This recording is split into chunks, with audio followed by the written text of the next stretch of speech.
In a narration found in Sahih Bukhari, number 1240, the Holy Prophet Muhammad, peace and blessings be upon him, listed 5 rights a Muslim owes another Muslim. Firstly, they are to respond to the greeting of peace, even if replying contradicts their desires.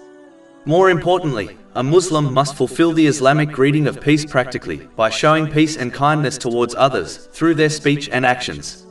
It is extremely hypocritical to extend the Islamic greeting of peace to someone, and then harm them through their actions or other words. In addition, this peace must be shown to others who are not present also. For example, the 2 Muslims who greet each other must not harm others through their speech or actions either. This is the true meaning of the Islamic greeting of peace. The next thing advised in the main narration under discussion is visiting the sick.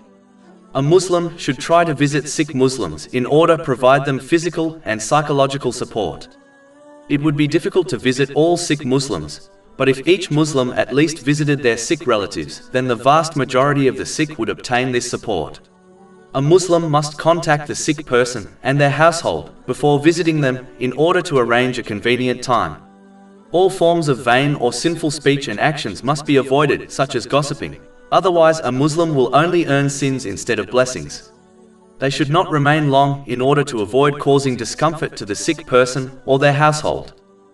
Next, a Muslim, when possible, should attend the funeral of other Muslims, as each attendee supplicates for the deceased to be forgiven and benefits from being reminded of death and practically preparing for it, which involves using the blessings one has been granted in ways pleasing to Allah, the Exalted.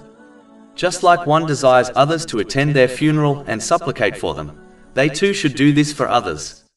In addition, attending a funeral is an excellent way to determine whether the family of the deceased needs any further support, such as financial support.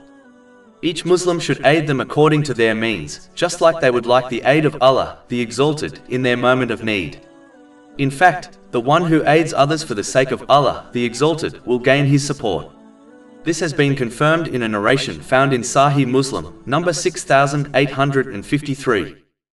The next thing mentioned in the main narration under discussion is that Muslims should accept the invitation for meals and social events, as long as no unlawful or disliked activities take place, which in this day and age is quite rare.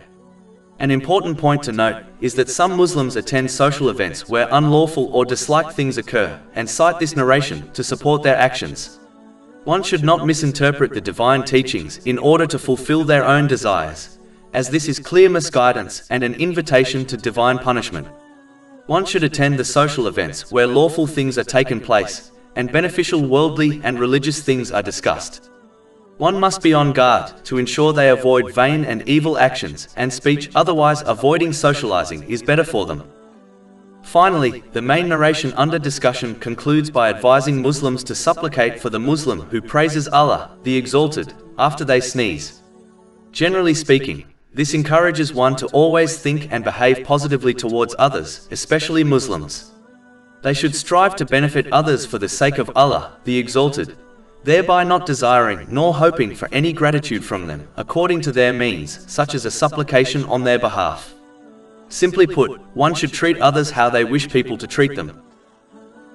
Over 400 free ebooks, audiobooks, infographics, podcasts and blogs available on our website, www.shaykhpod.com.